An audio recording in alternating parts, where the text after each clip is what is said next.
ছোটো মাছগুলো দেশের বাড়ির পুকুর থেকে ধরা হয়েছিল। তো বেশ কিছুদিন হয়েছে, তো আমি ভেবেছিলাম হয়তো মাছগুলি কাটা, হাতে নিয়ে দেখি যে একটা মাছও কাটা নেই। তো আর কি করা, নিজে কেটে নিলাম। এরই মধ্যে আমার খালা চলে গেছে।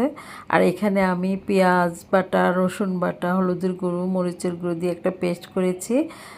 বেশ কিছুটা কাটা পেঁয়াজ আর মরিচ ফালি করে দিয়েছি, এক ফালি লেবুর রস দিয়েছি, আর কিছুটা পরিমাণ রেগুলার তেল দিয়ে স্বাদমতো লবণ দিয়ে মাছটা মেখে নিয়েছি। তো এইভাবে মাখলে মাছটা খুবই মজার হয়। এখানে একটা প্যান বসিয়ে 2 টেবিল চামচ রেগুলার তেল দিয়ে দিলাম। দিয়ে তেলটা গরম হলে আমি মাছগুলো ছেড়ে দিব।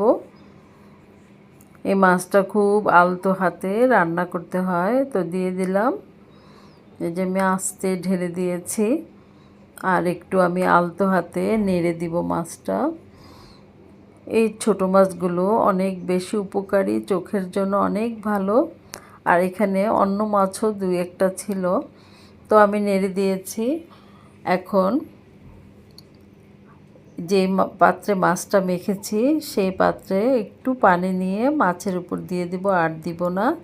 এই পানিতেই মাছটা সিদ্ধ হয়ে যাবে। তো দিয়ে দিলাম। কার কার ছোটো মাছ ভালো লাগে? আমার তো অনেক বেশি ভালো লাগে। ছোটো মাছ কাটতে একটু কষ্ট, কিন্তু রান্না করতে খুব সময় লাগে না। এখন ঢেকে দিব কিছুটা সময়ের জন্য। এই যে মাছটা খুব তাড়াতাড়ি হয়ে যায়। এই যে আমার মাছটা হয়ে গেছে, তেলটা উপরে উঠে আসছে। এখন এই অবস্থায় আমি ধনিয়া পাতা কুচি দিয়ে দিলাম উপর থেকে। আর এই সময় ধনিয়া পাতাটা দিতে হয়, তাহলে মাছটায় খুব ভালো লাগে আর সুঘ্রাণ থাকে। তো দিয়ে দিলাম। আজকে তো খুব বৃষ্টি হচ্ছে, এখনও হচ্ছে সারাদিন ধরে সকাল থেকে। কার কেমন দিন যাচ্ছে, আমার তো একটুও ভালো লাগছে না। থেকে থেকে আমার মায়ের কথা মনে পড়ে, প্রতিটা সময় মনে পড়ছে।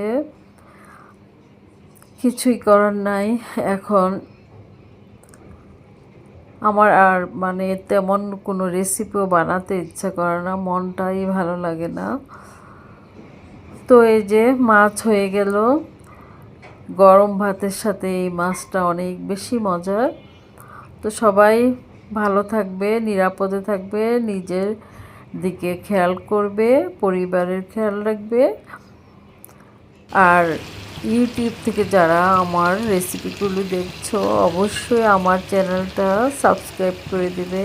প্লিজ প্লিজ, তোমাদের কাছে অনুরোধ।